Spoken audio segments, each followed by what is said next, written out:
నమస్తే, welcome to me TV news. ముందుగా headlines.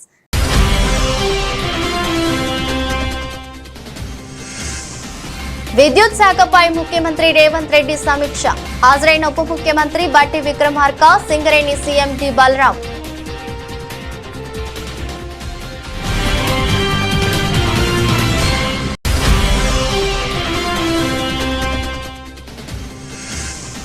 CM చంద్రబాబుపై మాజీ సీఎం జగన్ సంచలన వ్యాఖ్యలు. చంద్రబాబు ఇంట్లో ఉండలేని పరిస్థితులు కాబట్టే కలెక్టరేట్ లో ఉండి బిల్డప్లు ఇస్తున్నారంటూ ఎద్దేవా.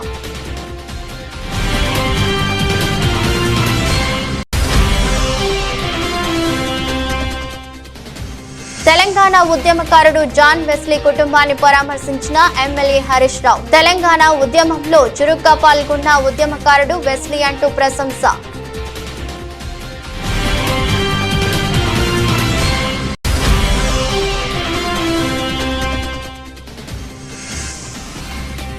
మహిళా నేతతో సత్యవేడు ఎమ్మెల్యే ఆదిమూలం రాసలీల్లో వీడియో బయటపెట్టిన బాధితురాలు.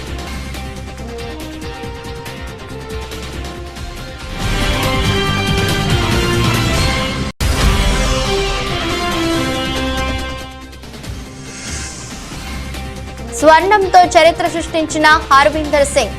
భారత్ ఖాతాలో 24 మెడల్స్.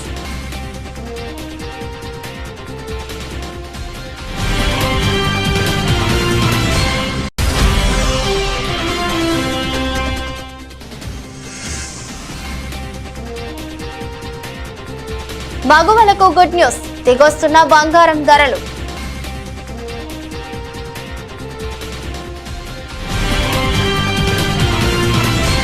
రాష్ట్రంలో ఒక్క నిమిషం కూడా కరెంటు పోకుండా చూడాలని సీఎం రేవంత్ రెడ్డి ఆదేశించారు. విద్యుత్ సరఫరాలో అంతరాయాలు ఉండకూడదన్నారు. తెలంగాణ ఒక బిజినెస్ హబ్ గా మారనుందని, భవిష్యత్తు అవసరాలకు అనుగుణంగా విద్యుత్ అందుబాటులో ఉండేలా చూడాలని స్పష్టం చేశారు. ఇందుకోసం ఐటీ పరిశ్రమల శాఖలతో సమన్వయం చేసుకుని కార్యాచరణ ప్రణాళికలను సిద్ధం చేసుకోవాలని నిర్దేశించారు. బుధవారం ఆయన తన నివాసంలో విద్యుత్ శాఖపై సమీక్ష నిర్వహించారు. ఈ సమీక్షలో ఉప ముఖ్యమంత్రి బట్టి విక్రమార్క, ఇంధన శాఖ కార్యదర్శి రొనాల్డ్ రాస్, డిస్కంల సీఎండీలో Musharraf Ali, Sharukhi, Karnati Varun Reddy, Singareni CMD N Balaram, Transco JMD C Srinivas పాల్గొన్నారు. ఈ సందర్భంగా సీఎం రేవంత్ రెడ్డి మాట్లాడుతూ రాష్ట్రంలో సౌర విద్యుత్ వినియోగం పెరిగేలా చర్యలు చేపట్టాలని, డిమాండ్ కు అనుగుణంగా విద్యుత్ ఉత్పత్తి చేయడానికి అవసరమైన చర్యలు చేపట్టాలని ఆదేశించారు. వివిధ శాఖల పరిధిలో వినియోగంలో లేని భూముల్లో సోలార్ ప్లాంట్లు ఏర్పాటు చేయాలన్నారు. అటవీ భూముల్లో కూడా సోలార్ యూనిట్లు పెట్టాలని సూచించారు. రాష్ట్రంలో విద్యుత్ స్థాపిత సామర్థ్యం 40,000 మెగావాట్లకు చేరుకునేలా చర్యలు చేపట్టాలని సీఎం రేవంత్ ఆదేశించారు. సబ్ స్టేషన్లు, ట్రాన్స్ఫార్మర్లపై అధిక లోడ్ను తగ్గించుకోవడానికి అవసరమైన చర్యలు చేపట్టాలని సూచించారు. వినియోగదారులకు 24 గంటలు కరెంటు నాణ్యమైన విద్యుత్తును సరఫరా చేయాలని స్పష్టం చేశారు. మాజీ రాష్ట్రపతి భారతరత్న డాక్టర్ సర్వేపల్లి రాధాకృష్ణన్ జయంతి, ఉపాధ్యాయ దినోత్సవం సందర్భంగా వైఎస్ఆర్సీపీ కేంద్ర కార్యాలయంలో ఆయన చిత్రపటానికి వైఎస్ఆర్సీపీ అధినేత, మాజీ ముఖ్యమంత్రి వైఎస్ జగన్మోహన్ రెడ్డి పూలమాల వేసి నివాళులర్పించారు.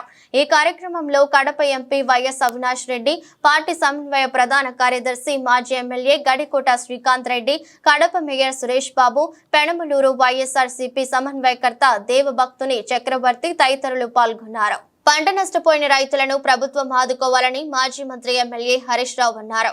సిద్దిపేట జిల్లా నారాయణరావుపేట పరిధిలోని గోపులాపూర్ గ్రామ తురకవాణికుంట తెగి 12 ఎకరాలు నష్టం జరిగిందని తెలిపారు.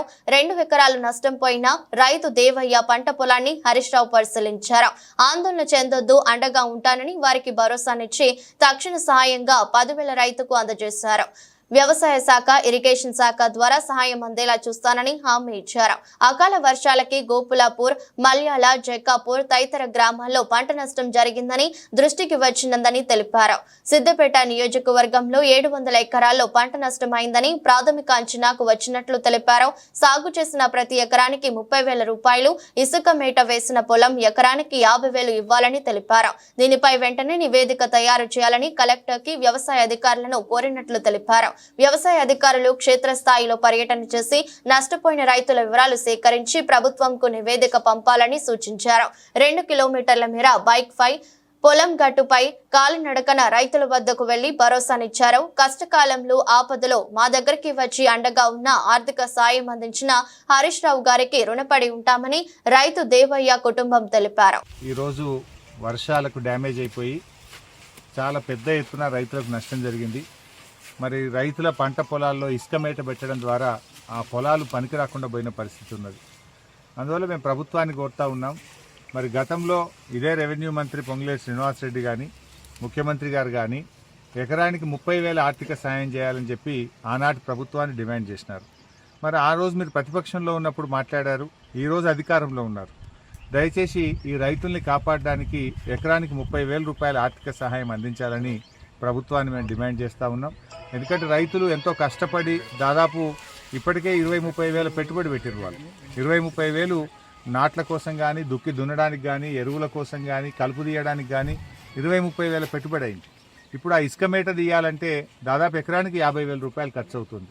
అందువల్ల ప్రభుత్వం మరి పెద్ద హృదయంతో రైతుల్ని కాపాడాలని, రైతులకు వెంటనే మేలు చేయాలని చెప్పి కోరుతా ఉన్నాం.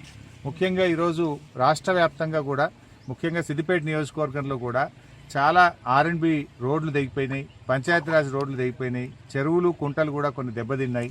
వీటన్నిటిని కూడా వెంటనే మరమ్మతులకు యుద్ధ ప్రాతిపదికన చేపట్టాలని చెప్పి కూడా ప్రభుత్వాన్ని డిమాండ్ చేస్తూ ఉన్నాం. ఎందుకంటే మరి ఆలస్యం అయితే ఇంకిన్ని ప్రమాదాలు జరిగే అవకాశం ఉంటుంది. ఇవాళ కొన్ని చోట్ల పనులు కూడా ఆగిపోయినాయి, చాలా చోట్ల పనులు కూడా అయిపోయినాయి. మరీ ముఖ్యంగా ఈ వర్షాలు తగ్గిన తర్వాత అంటు రోగాలు పెద్ద ఎత్తున ప్రబలే అవకాశం ఉంటుంది. అంటు రోగాలు వస్తాయి కనుక వైద్య ఆరోగ్య శాఖను అప్రమత్తం చేసి ప్రజలను కాపాడుకోవాలి. విజయవాడ వరద బాధితులను ఆదుకోవడంలో చంద్రబాబు ఘోరంగా విఫలమయ్యారని వైసీపీ అధినేత మాజీ సీఎం వైఎస్ జగన్ ఆరోపించారు. విజయవాడలో ముంపున గురైన ప్రాంతాల్లో పర్యటించి బాధితులను పరామర్శించారు. ఈ సందర్భంగా ఆయన మీడియాతో మాట్లాడుతూ చంద్రబాబు నివాసం ఉంటున్న ప్రాంతం కూడా నీళ్లలో మునిగినందున అక్కడ ఉండలేని స్థితిలో కలెక్టరేట్ లో ఉండి బాధితులకు సాయం చేస్తున్నట్లు బిల్డప్లు ఇస్తున్నారని ధ్వజమెత్తారు. వర్షాలు వరదల సమాచారం ఉన్నా కూడా చంద్రబాబు ప్రజలను ఆదుకునే ప్రయత్నం చేయలేదని విమర్శించారు. ఎక్కడా రిలీఫ్ కేంద్రాలు కనిపించడం లేదని ఆరోపించారు. వైసీపీ హయాంలో గోదావరికి వరదలొస్తే పెద్ద ఎత్తున అందుకున్నామని అన్నారు. ముందస్తు చర్యలు తీసుకుని నష్టం జరగకుండా అడ్డుకున్నామని పేర్కొన్నారు. వాలంటరీ వ్యవస్థ ఉంటే, కూటమి ప్రభుత్వం ప్రణాళికాబద్ధంగా వ్యవహరించి ఉంటే విజయవాడ విపత్తుకు గురి అయ్యేది కాదని విమర్శించారు. చంద్రబాబు సీఎంగా అటర్ ఫ్లాప్ అని అన్నారు. వరదల్లో చనిపోయిన వారికి 25 లక్షల పరిహారం అందించాలని, ప్రతి ఇంటికి 50,000 ఇచ్చి ఆదుకోవాలని డిమాండ్ చేశారు. అసలు అసత్యం అనేది ఎక్కడుంది దీంట్లో? నీ పేరేం పేరు? నవీన్, నువ్వే చెప్పు. నవీన్, అసత్యం అనేది ఎక్కడుంది చెప్పు. నేను చెప్పిన ప్రతి మాట కూడా ఎక్కడ అసత్యం కనిపిస్తూ ఉందో మీరే దయచేసి చెప్పమని అడుగుతా ఉన్నా. మీకు తుఫాన్ 28వ తారీఖున తుఫాన్ రాబోతా ఉంది, బుధవారమే తుఫాన్ రాబోతూ ఉందనే సంగతి మీకు తెలియదా? చంద్రబాబు నాయుడుకి తెలియదా? మనకే తెలిసినప్పుడు అది గజెట్లోనే ఐఎండీ వాళ్ళు ఇచ్చిన రిపోర్టే కదా బుధవారమే అని చెప్పి. మరి బుధవారం ఆ ఇన్ఫర్మేషన్ నీకు వచ్చినప్పుడు డ్యాములు ఎంత ఉన్నాయో చూసుకోవాల్సిన బాధ్యత నీదే కదా. పైనుంచి కూడా ఇతర రాష్ట్రాల నుంచి నీళ్ళు వస్తున్నాయన్న సంగతి నీకు తెలిసిందే కదా. అన్ని డ్యాములు నిండున్నాయన్న సంగతి నీకు తెలిసిందే కదా. ఫ్లడ్ కుషన్ ఏర్పాటు చేసుకోవాలన్న సంగతి నీకు తెలిసిందే కదా. ప్లస్ పైగా దానికి తోడు కృష్ణానది నుంచి వచ్చే నదికి నీళ్లకు తోడు ఇక్కడ తుఫాన్ రాబోతా ఉందన్న ఇన్ఫర్మేషన్ కూడా నీకు తెలుసు కదా. సో దానివల్ల కూడా అడిషనల్గా నీళ్ళు వస్తాయన్న సంగతి కూడా నీకు తెలుసు కదా. మరి దీంట్లో అబద్ధం ఎక్కడుంది? లాజిక్ ఎక్కడ? ఇల్లాజికల్గా ఎక్కడుంది దీంట్లో? అన్నీ కూడా వాస్తవాలే కదా. మరి 28వ తారీఖునే నీకు అలర్ట్ వచ్చిన మాట వాస్తవం నీకే కాదు ప్రజలందరికీ తెలిసినప్పుడు మరి నువ్వు స్పందించాల్సిన రీతిలో స్పందించకపోవడం వల్ల శుక్రవారం రాత్రి నుంచి శుక్రవారం సాయంత్రం నుంచి బీభత్సంగా వర్షం పడుతూ శనివారం కల్లా పూర్తిగా అతలాకుతలమైన పరిస్థితులు క్రియేట్ అవుతూ ఉన్నాయనంటే బుధవారం నీకు టైం ఉన్నది, గురువారం నీకు టైం ఉన్నది, శుక్రవారం మధ్యాహ్నం దాకా కూడా నీకు టైం ఉన్నది. ప్రజలందరినీ షిఫ్ట్ చేసే అవకాశం నీకున్నది. నువ్వంతకు నువ్వే రిలీఫ్ సెంటర్లను ఏర్పాటు చేసుకోలేదు. ఎందుకు రిలీఫ్ సెంటర్లను ఏర్పాటు చేసుకోలేదు? నీ తప్పిదం కాదా? ఇరిగేషన్ డిపార్ట్మెంట్ వాళ్ళు ఎందుకు డ్యాములో ఫ్లడ్ కుషన్స్ ఎందుకు పెట్టుకోలేదు? అది వాళ్ళ తప్పిదం కాదా? పోలీసు వాళ్ళు, హోమ్ సెక్రటరీ వాళ్ళు ఎందుకు ప్రజలను షిఫ్ట్ చేయలేదు? అది వాళ్ళ తప్పిదం కాదా? మరి ఈ 3 తప్పిదాలు ప్రభుత్వం వైపునే ఉన్నప్పుడు ఇంకా తప్పిదం వాళ్ళు చేయకపోతే ఇంకా ఎవరు తప్పిదం చేశారు? కాంగ్రెస్ ప్రభుత్వం బీఆర్ఎస్ ఎమ్మెల్యేలతో సహా పోలీసు అధికారులందరి ఫోన్లు ట్యాంపింగ్ చేస్తున్నదని హుజూరాబాద్ ఎమ్మెల్యే పాడి కౌశిక్ రెడ్డి ఆరోపించారు. కరీంనగర్ జిల్లా జమ్మికుంటలో ఆయన మీడియా సమావేశంలో మాట్లాడారు. జిల్లా మంత్రి ఇంట్లో మానకొండూరు ఎమ్మెల్యే విలేకరుల సమావేశం నిర్వహిస్తే కరీంనగర్ సిపి మానకొండూరు సిఐతో టెలికాన్ఫరెన్స్ ఎందుకు మాట్లాడటం లేదని ప్రశ్నించారు. ఫోన్ ట్యాపింగ్ చేస్తున్నారనే దానికి ఇదే నిదర్శనమన్నారు. కాంగ్రెస్ ప్రభుత్వం ప్రజా సమస్యలను గాలికి వదిలేసి ట్యాంపింగ్లు చేయడమే లక్ష్యంగా ముందుకు సాగుతున్నారని విమర్శించారు. కేంద్ర మంత్రిగా ఉన్న బండి సంజయ్ ఫోన్ల ట్యాపింగ్ పై సిబిఐ విచారణకు ఆదేశాలను డిమాండ్ చేశారు. ఇప్పటి వరకు రైతులకు రుణమాఫీ కేవలం 40% మాత్రమే చేశారని, ప్రతి రైతుకు రుణమాఫీ చేయాల్సిందేనని పేర్కొన్నారు. ఇవాళ ఖచ్చితంగా చాలా బాధ అనిపిస్తా ఉంది. ఈ ప్రభుత్వము ప్రజల సమస్యలు గాలి కొద్దేసి రుణమాఫీ కాకుండా ప్రజలు అల్లాడుతా ఉన్నారు. ఇలా రుణమాఫీ నా హుజూరాబాద్ నియోజకవర్గంలో ఈ రైతాంగానికి కేవలం ఒక 40% మాత్రమే అయింది. 60% మందికి ఇంకా రుణమాఫీ కాలేదు. నేను వచ్చేటప్పుడు కేసీఆర్ గారు కట్టించిన రైతు వేదికలలో విపరీతమైన జనం ఉన్నారు. ఏందే మీరు ఇక్కడ ఇంతమంది ఉన్నారంటే, సార్ ఇంకా మాకు రుణమాఫీ కాలేదు, ఏమనంటే ముఖ్యమంత్రి గారు మేము మొత్తం చేసినామని చెప్తున్నారు అని చెప్తా ఉన్నారు. చాలా బాధ అనిపిస్తా ఉంది. వాస్తవంగా బ్యాంకర్స్ మీటింగ్ పెట్టినప్పుడు ముఖ్యమంత్రి గారికి 49,000 కోట్ల రైతు రుణమాఫీ చేయాలని ఆ రోజు బ్యాంకర్లు మొత్తం చెప్పిర్రు. దాన్ని కటింగ్ చేసి 40,000 కోట్లని పార్లమెంట్ ఎలక్షన్లలో, అసెంబ్లీ ఎలక్షన్లలో చెప్పిండ్రు. మళ్ళా అది అయిపోయిన తర్వాత 31,000 కోట్లు అని చెప్పిర్రు. మళ్ళా బడ్జెట్ లో పెట్టింది 26,000 కోట్లు. మళ్ళా యాక్చువల్ రుణమాఫీ చేసింది 17,000 కోట్లు. ఆ 17,000 కోట్లు చేసిర్రా లేకుంటే చేయలేదా అనేది కూడా అనుమానం కలుగుతా ఉంది. మళ్ళా బ్యాంకర్స్ తో మీటింగ్ పెట్టుకున్నప్పుడు ఆర్థిక శాఖ మంత్రి గారు బట్టి విక్రమార్క గారు ఏమంటారు, 7,500 కోట్లు మాత్రమే రిలీజ్ చేసినామంటారు. అరే అసలు ప్రజలని ఎందుకు ఇట్లా అబద్ధాలు ఆడుతురు? ఏం చేయాలనుకుంటుర్రు? రైతులకి రుణమాఫీ ఎందుకు చేస్తలేరు? మీ మాటనే కదా, మీరు చెప్పిందే కదా, ఏకకాలంలో రుణమాఫీ చేస్తామని చెప్పింది మీరే కదా. మరి ఇవాళ దాకా మీరు రుణమాఫీ ఎందుకు చేయలేదు? దీని మీద పట్టించుకోమంటే రుణమాఫీ కాలేదురా బాబు అని రైతులు మొత్తం తిరుగుతా ఉంటే, అందరూ వాళ్ళ పేపర్లు జిరాక్సులు తీసుకుపోయి ఏఓలను కలిసి ఇబ్బంది పడతా ఉంటే వీళ్ళు చేసే పని ఏంటిదే? వీళ్ళకి రుణమాఫీ చేసే మీద శ్రద్ధ లేదు. సిపి గారు ఫోన్ ట్యాపింగ్ చేయాలి, ఎమ్మెల్యేల ఫోన్ ట్యాపింగ్ చేయాలి, ఎమ్మెల్సీల ఫోన్ ట్యాపింగ్ చేయాలి, ఎంపీల ఫోన్ ట్యాపింగ్లు చేయాలి, సిఐల ఫోన్ ట్యాపింగ్ చేయాలి, ఏసీపీల ఫోన్ ట్యాపింగ్ చేయాలి, ఎంఆర్ఓల ఫోన్ ట్యాపింగ్ చేయాలి. ఇది మీరు చేసే పని. స్వయంగా మీ శాసనసభ్యుడే చెప్తుంటే, ఒక మంత్రి గారి ఇంట్లో కూర్చొని, ఇంట్లో నిలుసోని మీరు చెప్పుతుంటే ప్రజలకి మీరు ఏం మెసేజ్ పంపుతున్నారు? మీరు ఇద్దరు పోయి ముఖ్యమంత్రి గారిని కలుస్తారని చెప్పి నిన్న శాసనసభ్యుడు ఏమని చెప్తారు? మేము ట్యాపింగ్ చేసినాం ఫోన్ అని చెప్తారా? ఏం చెప్తారు? You please answer. సిద్దిపేట జిల్లా కేంద్రంలోని ఎన్జీఓ భవన్ లో పబ్లిక్ సర్వెంట్ వెల్ఫేర్ అసోసియేషన్ ఆధ్వర్యంలో ఉత్తమ ఉపాధ్యాయులకు సన్మాన కార్యక్రమం నిర్వహించారు. కార్యక్రమంలో మాజీ మంత్రి, స్థానిక ఎమ్మెల్యే తన్నీరు హరీష్ రావు పాల్గొని ఉత్తమ ఉపాధ్యాయులకు సన్మానం చేశారు. ఈ సందర్భంగా మాజీ మంత్రి హరీష్ రావు మాట్లాడుతూ, గురు పూజోత్సవం సందర్భంగా ప్రతి ఉపాధ్యాయులకు శుభాకాంక్షలు తెలిపారు. సమాజంలో గురువు పాత్ర చాలా ప్రాముఖ్యమని కొనియాడారు. తల్లిదండ్రుల తరువాత వారితో సమానంగా గురువును పూజిస్తారన్నారు. విద్యా నైపుణ్యం పరంగా మాజీ రాష్ట్రపతి సర్వేపల్లి రాధాకృష్ణ ఎన్నో సంస్కరణ చేశారని పేర్కొన్నారు. సిద్దిపేట జిల్లాలో 10వ తరగతి పరీక్షల్లో ప్రథమ స్థానంలో నిలవడంతో ఉపాధ్యాయుల పాత్ర కీలకమన్నారు. అత్యధికంగా 119 నియోజకవర్గాలలో ఒక సిద్దిపేట నుంచి మాత్రమే 169 మంది బాసరకు సెలెక్ట్ అయ్యారని, ఈ ఘనత ఉపాధ్యాయులదేనన్నారు. రాబో రోజుల్లో ఉపాధ్యాయుల తరపున పాఠశాల స్కావెంజర్ సమస్యలపై పీఆర్సీ పైన మీ తరపున పోరాటం చేస్తామని హామీనిచ్చారు. ఉపాధ్యాయ దినోత్సవ సందర్భంగా మీ అందరికీ శుభాకాంక్షలు. అందరికీ చేసి నమస్కారం తెలియజేస్తాను. సమాజంలో గురువు యొక్క స్థానం అత్యంత గౌరవప్రదమైనటువంటిది. ఢిల్లీకి రాజైనా తల్లికి కొడుకే అన్నట్టు, నువ్వు ఎంత పెద్దవాడివైనా ఒకరోజు విద్యార్థిగా ఒక గురువు దగ్గర నువ్వు శిక్షణ పొందిన వాడివి. ఆ గురువు యొక్క నేతృత్వంలోనే ఆ స్థాయికి ఎదిగినట్టు ఎవరు కూడా మర్చిపో. తల్లిదండ్రులు ఎంత గౌరవిస్తామో సమాజంలో గురువుల్ని కూడా అంతే గౌరవిస్తూ ఉంటారు. విదేశాల్లో పెద్ద పెద్ద ఉద్యోగాల్లో ఉన్నా, ఈ దేశంలో ఎంత పెద్ద ఉద్యోగాల్లో ఉన్నా, సమాజంలో తమ గురువుగా కనబడగానే ఒక ఆత్మీయత, ఒక ప్రేమ, పెదవుల మీద చిరునవ్వు, ఎంతో గౌరవాన్ని, వాళ్ళు ఎంత పెద్ద స్థాయిలో ఉన్నా గురువు గారికి మాత్రమే ఆ స్థానం అవకాశం కలగదు. నిజంగా మన సిద్దిపేటలో కూడా మీరందరూ ప్రభుత్వ ఉపాధ్యాయులే. ఎందుకంటే మా భవన్ ప్రభుత్వ ఉద్యోగులను, ప్రభుత్వ ఉపాధ్యాయులను సన్మానించే కార్యక్రమం పెట్టారు.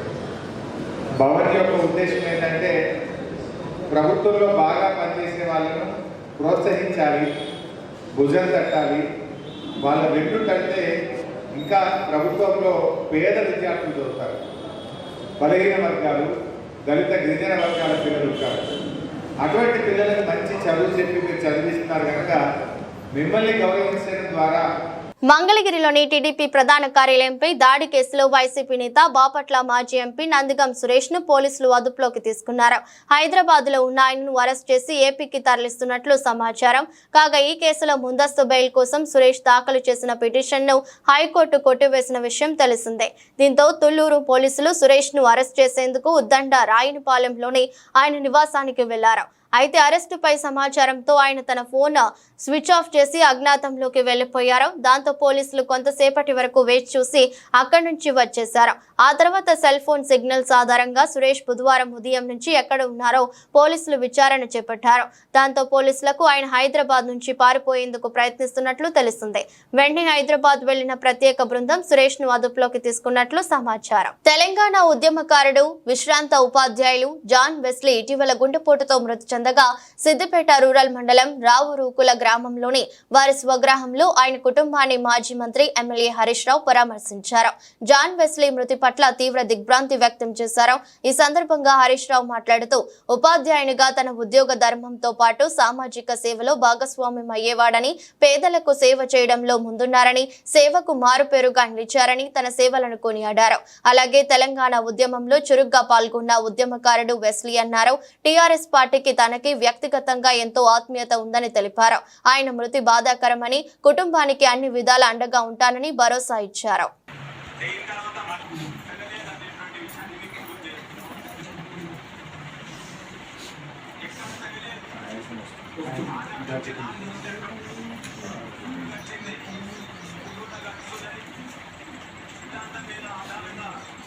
కాకినాడ జిల్లా ప్రతిపాడు నియోజకవర్గం ఏలేశ్వరం నగర పంచాయతీ బాలాజీ చౌక్ సెంటర్లో మార్స్ కంప్యూటర్ అడప దుర్గారావు ఆధ్వర్యంలో మట్టి వినాయక ప్రతిమలు పంపిణీ కార్యక్రమం చేపట్టారు. ఈ కార్యక్రమానికి ముఖ్య అతిథులుగా sub inspector Ramalingeswararao, degree college అధ్యాపకులు ప్రయాగమూర్తి ముఖ్య అతిథులుగా హాజరయ్యారు. ఈ సందర్భంగా వినాయక మట్టి ప్రతిమలు ఎస్ఐఎన్ రామలింగేశ్వరరావు చేతుల మీదుగా పంపిణీ చేపట్టారు. ఈ సందర్భంగా మీడియాతో మాట్లాడుతూ ముందుగా వినాయక చవితి శుభాకాంక్షలు తెలియజేశారు. గత 12 సంవత్సరాలుగా మార్స్ కంప్యూటర్స్ అధినేత అడప దుర్గారావు ఉచితంగా మట్టి వినాయక ప్రతిమలు పంపిణీ చేస్తూ పర్యావరణ పరిరక్షణ దిశగా పాటుపడుతున్న దుర్గారావు అభినందించారు. ముందుగా మొత్తం ఏలేశ్వరం పట్ల ప్రజలందరికీ కూడా రాబోయే వినాయక చవితి శుభాకాంక్షలు తెలుపుకుంటున్నాం. మా పోలీస్ శాఖ తరఫున మా ఎస్పీ గారి ఆధ్వర్యంలో, ఈ పోలీస్ శాఖ ఆధ్వర్యంలో వచ్చే వినాయక చవితి ఉత్సవాలు బందోబస్తు ప్రకారం, ఎవరి అనుమతుల ప్రకారం వాళ్ళు జరుపుకోవాల్సిందిగా కోరుకుంటున్నాం. మరీ ముఖ్యంగా ఈ కార్యక్రమం మార్స్ దుర్గారావు గారి ఆధ్వర్యంలో మట్టి వినాయకులు పంపిణీ చేయడం జరిగింది. ఈ మట్టి వినాయకులు పంపిణీ చేయడంలో ముఖ్య ఉద్దేశం ఏంటంటే, ఒకవైపు కాలుష్యం పెరిగిపోతుంది, ప్లాస్టర్ ఆఫ్ ప్యారిస్ విగ్రహాలు తయారీ ఇవన్నీ జరుగుతున్నాయి. ఇవన్నీ కూడా నిషేధించడంలో భాగంగా ఇటువంటి మంచి కార్యక్రమాలు గత 12 సంవత్సరాల నుండి ఏలేశ్వరం పట్టణంలో జరగడం ఎంతో శుభపరిమాణం. దీనిలో భాగంగా కాలుష్యం నివారించవచ్చు. అలాగే మెయిన్ వాటర్ కల్తీ అయిపోయే అవకాశం ఎక్కువ ఉంది కాబట్టి దాన్ని నివారించడంలో ముఖ్య ఉద్దేశంగా ఈ మట్టి వినాయక విగ్రహాలు పంపిణీ చేయడం జరుగుతుంది. మార్స్ కంప్యూటర్స్కి మా పోలీస్ శాఖ తరఫున ముందుగా శుభాకాంక్షలు తెలుపుకుంటున్నాం. భూపాలపల్లి పట్టణంతో పాటు రూరల్ మండలంలోని వివిధ గ్రామాలకు చెందిన మొత్తం 62 మంది లబ్ధిదారులకు కళ్యాణ్ లక్ష్మి షాదీ ముబారక్ చెక్కులను భూపాలపల్లి ఎమ్మెల్యే గంట్ర సత్యనారాయణరావు పంపిణీ చేశారు.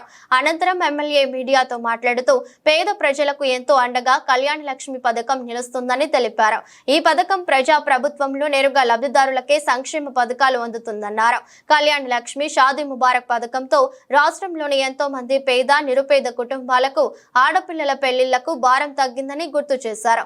ఎన్నికల ముందు ఇచ్చిన హామీ మేరకు అధికారంలోకి వచ్చిన వెంటనే మహిళలకు ఆర్టీసీ బస్సులలో ఉచిత ప్రయాణాన్ని కల్పించినట్లు ఎమ్మెల్యే సందర్భంగా గుర్తు చేశారు. ప్రభుత్వం ద్వారా ఇచ్చే సబ్సిడీ గ్యాస్, రేషన్ కార్డులు, ఇండ్ల స్థలాలను కూడా మహిళల పేర్ల మీదనే పంపిణీ చేస్తామన్నారు. ప్రజాపాలన ద్వారా వచ్చిన దరఖాస్తులను పరిశీలించి అర్హులందరికీ ప్రభుత్వ సంక్షేమ పథకాలను అందిస్తామని ఎమ్మెల్యే స్పష్టం చేశారు. పథకాన్ని అమలు చేశాం. పేదవాళ్లకు వైద్యం కొరకి 200 యూనిట్ల కరెంటును కూడా ఉచితంగా అమలు చేస్తున్నాం.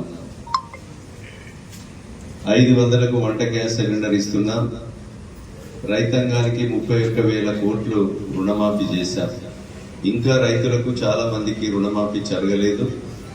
వాళ్ళందరికీ కూడా వ్యవసాయ అధికారులతో మండలంలో ఉన్న వ్యవసాయ అధికారికి, జిల్లాధికారికి రిపోర్ట్ చేస్తే అవి కూడా తీసుకొని మాఫీ చేస్తాం. ఇంకా జీరో బిల్లు ఎవరికైతే వర్తిస్తలేదో మున్సిపాలిటీ అయితే కమిషనర్ ఆఫీస్ పోయి దరఖాస్తు చేసుకోండి. మండల పరిషత్ ఆఫీస్ అయితే రూరల్ మండలాల్లో అయితే రూరల్ మండల ఎంపీడీఓ ఆఫీస్కి పోయి నమోదు చేసుకుంటే అవి వాటికి కూడా వర్తించే విధంగా ఈ ప్రభుత్వం వెసులుబాటు కల్పించింది. పేదలకు ఇందిరమ్మ ఇండ్లు కూడా కట్టించబోతున్నాం. 4.5 లక్షల ఇండ్లు. ఆంధ్రప్రదేశ్ సత్యవేడు నియోజకవర్గం టీడీపీ ఎమ్మెల్యే కోనేటి ఆదిమూలం తనను లైంగికంగా వేధించాడంటూ టీడీపీ మహిళా నేత ఒకరు గురువారం మీడియా ముందుకు వచ్చారు. తిరుపతిలోని ఓ హోటల్లో ఎమ్మెల్యే తనపై జరిపిన వేధింపులకు సంబంధించిన వీడియోను బయటపెట్టింది. దీనిపై ఏపీ సీఎం టీడీపీ జాతీయ అధ్యక్షుడు చంద్రబాబుకు ఫిర్యాదు చేసింది. సీఎంకు రాసిన లేఖను మీడియాకు విడుదల చేసింది. ఎమ్మెల్యే ఆదిమూలం బెదిరింపులతో జూలై 6న తిరుపతిలోని భీమాస్ ప్యారడైజ్ హోటల్ కు వెళ్లానని బాధితురాలు తెలిపింది. రూమ్ నెంబర్ 109లో సాయంత్రం 4 గంటలకు ఆదిమూలం తనపై అఘాయిత్యం చేశాడని, మళ్లీ జూలై 17న అదే హోటల్ కు రమ్మన్నాడని చెప్పింది. ఈసారి రూమ్ నెంబర్ 105లో మధ్యాహ్నం 3 గంటలకు మరోమారు అఘాయిత్యం చేశాడని తెలిపింది.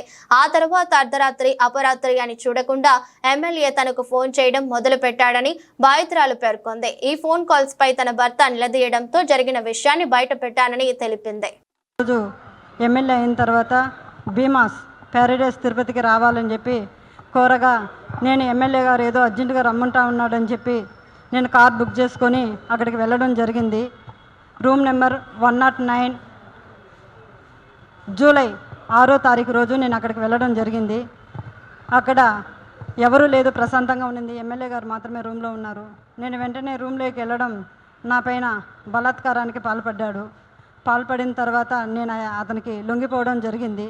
జరిగిన తర్వాత ఈ విషయం ఎక్కడైనా బయట చెప్పావంటే నేను చంపేస్తాను, నీ కుటుంబాన్ని చంపేస్తాను అని చెప్పి బెదిరించడం జరిగింది. అందువల్ల నేను ఎవరికి చెప్పుకోకుండా నేను సైలెంట్గా ఉండిపోయాను. మళ్ళీ ఇంకొకసారి ఫోన్ చేసి నువ్వు కానీ రాలేదంటే నేను మళ్ళీ నీ కుటుంబాన్ని, నీ భర్తని చంపేస్తానని చెప్పి నన్ను బెదిరించడం జరిగింది. బెదిరించడం ద్వారా నేను మళ్ళీ అక్కడికి భీమాస్ ప్యారడైస్కి వెళ్ళడం జరిగింది. వెళ్ళిన తర్వాత నేను పూర్తిగా ఆయన్ని అవాయిడ్ చేస్తూ వచ్చాను. నేను అవాయిడ్ చేశానని తెలుసుకున్న అతను నాకు పదే సైకోలాగా నిమిషానికి ఒకసారి ఫోన్ చేయడం జరిగింది. అది గుర్తించిన నా భర్త, ఎమ్మెల్యే నీకు ఎందుకైతే ఇన్నిసార్లు కాల్ చేస్తున్నాడని చెప్పి నా మొబైల్ ఇంచేసి నన్ను కొట్టడం, నన్ను బెదిరించడం చాలా చేశాడు. చేసిన తర్వాత నేను ఆ బాధను భరించలేకుండా నాకు జరిగిన బాధని నేను ఆయనతో వివరించడం జరిగింది. వివరించినప్పుడు నా భర్త, ఇలానే నీకే జరిగిందా, చాలామందికి జరిగిందా అన్నప్పుడు, చాలా మహిళలు, గవర్నమెంట్ ఎంప్లాయీస్ కూడా ఉన్నారు ఇందులో, మహిళలు చాలామంది బలైపోతున్నారు చెప్పాను. నేను చెప్పినప్పుడు ఆయన సూచించాడు నన్ను, ఈ చాలామంది మహిళల్ని కాపాడుకొని మనం బ్రతకాలి, మనం కాపాడుకోవాలని చెప్పి ఆయన నాకు ఒక పెన్ కెమెరాని అరేంజ్ చేసి ఇవ్వడం జరిగింది. జరిగిన తర్వాత ఆగస్టు 10వ తారీఖు భీమాస్ ప్యారడైస్కు 1:30 వెళ్ళడం జరిగింది. అక్కడ జరిగిన కామ క్రీడలను నేను రికార్డ్ చేసుకొని తీసుకొచ్చి నా భర్తకి ఇవ్వడం జరిగింది. అటు తర్వాత నేను మంగళగిరి పార్టీ ఆఫీస్ గారికి, పెద్దబాబు గారికి, చిన్నబాబు గారికి ఇద్దరికి నేను తెలియజేయడం జరిగింది. వాళ్ళ ద్వారా మాకు పిలుపు వస్తుందని ఇన్ని రోజులు వెయిట్ చేశాము. తర్వాత ఈ విషయం ఆయన తెలుసుకొని నన్ను బ్లాక్మెయిల్కి గురి చేయడము, మా ఇంటి చుట్టూ 4-5 మందిని పంపించి నన్ను వెతకడం చేస్తున్నాడు. నాకు ప్రాణహాని ఉంది, ప్రాణ భయంతో నేను ఇక్కడికి రావడం జరిగింది. అంతేకాకుండా ఇలాంటి చీడ పురుగులు తెలుగుదేశం పార్టీలో ఉన్న రోజులు తెలుగుదేశం పార్టీకి మంచి పేరు రాదని చెప్పి బాబు గారికి తెలియజేస్తున్నాను. పారిస్ లో జరిగిన పారా ఒలింపిక్స్ లో కాంస్య పథకం సాధించడంపై వరంగల్ జిల్లాలో సంబరాలు అంబరాన్నంటాయి. దీప్తి విజయాన్ని హర్షిస్తూ గ్రామస్తులు, పాఠశాల నిర్వాహకులు, విద్యార్థులు సంబరాలు చేసుకున్నారు. ఓరుగల్లు క్రీడాకారిణి ఒలింపిక్స్ చరిత్రలో పథకం సాధించిన తొలి తెలుగు క్రీడాకారిణిగా తెలంగాణ అథ్లెట్ దీప్తి జీవాంజీ చరిత్ర సృష్టించారు. మంగళవారం రాత్రి పారిస్ లో జరిగిన 400 మీటర్ల T20 విభాగం ఫైనల్లో దీప్తి 55.82 సెకండ్లలో లక్ష్యాన్ని చేరుకుని 3వ స్థానంలో నిలవగా కాంస్య పతాకాన్ని ముద్దాడింది. వరంగల్ జిల్లాలోని పర్వతగిరి మండలంలోని కల్లెడ సాధారణ రైతు కుటుంబంలో జన్మించిన దీప్తి అంతర్జాతీయ స్థాయిలో రాణించి ఒలింపిక్స్ లో బ్రౌన్ మెడల్ సాధించడం పట్ల కుటుంబ సభ్యులు, గ్రామస్తులు ఆనందం వ్యక్తం చేశారు. అంతర్జాతీయ స్థాయిలో పారా ఒలింపిక్స్ లో ప్రతిభ కనపరిచి దేశానికి పేరు తెచ్చిన తమ కూతురిని ప్రభుత్వం గుర్తించి ఆర్థికంగా నిలదొక్కునేలా సహకరించాలని ఈ సందర్భంగా దీప్తి తల్లిదండ్రులు, గ్రామస్తులు కోరారు.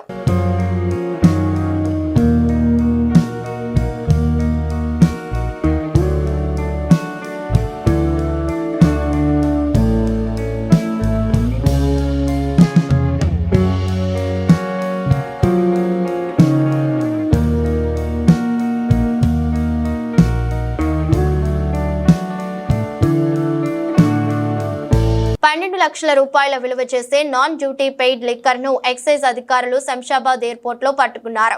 12 లక్షల విలువ చేసే 415 మద్యం బాటిళ్లను సీజ్ చేశారు. మొత్తంగా 12 మందిపై కేసు నమోదు చేశారు. గోవా నుంచి ఎయిర్పోర్ట్ ద్వారా హైదరాబాద్ కు తరలిస్తున్న 12 లక్షల విలువ చేసే నాన్ డ్యూటీ పెయిడ్ లిక్కర్ ను ఎక్సైజ్ పోలీసులు పట్టుకున్నారు. Excise enforcement directorate VB Kamalasan Reddy, DC Rangareddy Dasharath, AC R Kishan, AES Jeevan Kiran enforcement టీములు 2 Shamshabad DTF excise police team కలిపి ఈ రాకెట్ గుట్టును రట్టు చేశారు. శంషాబాద్ రాజీవ్ గాంధీ అంతర్జాతీయ విమానాశ్రయంలో శంషాబాద్ ఎన్ఫోర్స్మెంట్ పోలీస్ బృందాలు తనిఖీలు నిర్వహించారు. గోవా నుంచి మద్యం తీసుకుని వస్తున్న వ్యక్తులను అదుపులోకి తీసుకున్నాయి. వారి నుంచి 415 బాటిళ్లను పట్టుకున్నారు. మద్యం బాటిళ్లను పట్టుకున్న 12 మందిపై ఎక్సైజ్ పోలీసులు కేసు నమోదు చేశారు. పారిస్ లో జరుగుతున్న పారాలింపిక్స్ లో భారత అథ్లెట్లు అద్భుతమైన ప్రదర్శనతో దూసుకెళ్తున్నారు. పథకాల పంట పండిస్తున్నారు. తాజాగా పురుషుల వ్యక్తిగత రికర్వ్ ఓపెన్ ఈవెంట్ ఫైనల్లో ఆర్చర్ హర్విందర్ సింగ్ ఏకంగా స్వర్ణం కొల్లగొట్టాడు. ఏకపక్షంగా సాగిన ఈ ఫైనల్లో పోలాండ్ కు చెందిన లూకాస్ట్ సీజన్ కు 6-0తో ఓడించాడు. దీంతో పారాలింపిక్స్ లో స్వర్ణం సాధించిన మొదటి భారతీయ ఆర్చర్ గా హర్విందర్ సింగ్ చరిత్ర సృష్టించాడు. అటు ఒలింపిక్స్ లోను ఇప్పటి వరకు భారత్ కు ఆర్చరీలో గోల్డ్ మెడల్ రాలేదు. కాగా 33 ఏళ్ల హర్విందర్ 3 ఏళ్ల క్రితం టోక్యోలో జరిగిన పారాలింపిక్స్ లో కాంస్యం గెలిచిన విషయం తెలిసిందే. తద్వారా ఆర్చరీలో పథకం సాధించిన మొదటి భారతీయ అథ్లెట్ గాను రికార్డుకెక్కాడు. కొంతకాలంగా స్వల్పంగా తగ్గుతూ వస్తున్న బంగారం ధరలు ఇవాళ కూడా స్వల్పంగా తగ్గాయి. వారం రోజులుగా బంగారం ధర పెరుగుదల కనిపించడం లేదు. ఇవాళ బంగారం ధరలు 10 మేర తగ్గాయి. ఈ ఏడాది భారత్ లో బంగారం వినియోగం భారీగా పెరిగే అవకాశం ఉందని వరల్డ్ గోల్డ్ కౌన్సిల్ అంచనా వేస్తోంది. ధరలు అమాంతం పెరిగే అవకాశం ఉందని నిపుణులు అంటున్నారు. కాబట్టి గోల్డ్ కొనే వారికి ఇప్పుడే మంచి అవకాశం. తెలుగు రాష్ట్రాల్లోనూ బంగారం ధరలు స్థిరంగా కొనసాగుతున్నాయి. హైదరాబాద్ లో గురువారం 10 గ్రాముల 22 క్యారెట్ల బంగారం ధర 66,680గా ఉండగా 24 క్యారెట్ల బంగారం ధర 72,750గా ఉంది.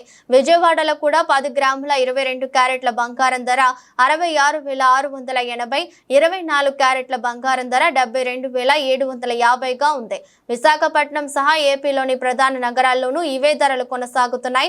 వరుసగా 100 మేర తగ్గుతూ వస్తున్న వెండి ధరలు గురువారం కూడా అదే బాటలో నడిచాయి. వార్తలు ముగించే ముందు మరోసారి హెడ్లైన్స్.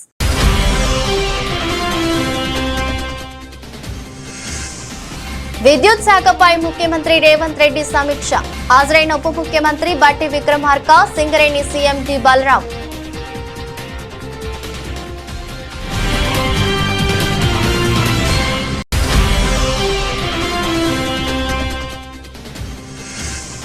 సీఎం చంద్రబాబుపై మాజీ సీఎం జగన్ సంచలన వ్యాఖ్యలు. చంద్రబాబు ఇంట్లో ఉండలేని పరిస్థితులు కాబట్టే కలెక్టరేట్ లో ఉండి బిల్డప్లు ఇస్తున్నారంటూ ఎద్దేవా.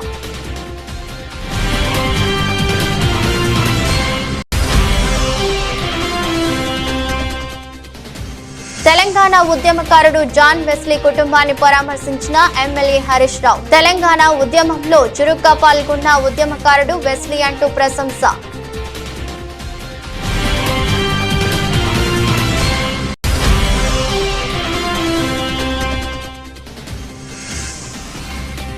మహిళా నేతతో సత్యవేడు ఎమ్మెల్యే ఆదిమూలం రాసలీల్లో వీడియో బయటపెట్టిన బాధితురాలు.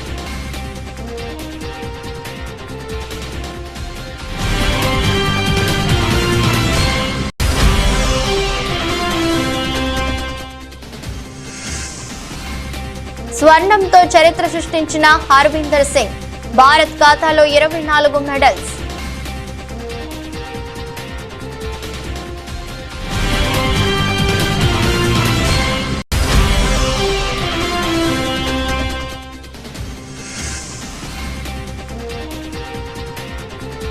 మగువలకు గుడ్ న్యూస్, దిగొస్తున్న బంగారం ధరలు.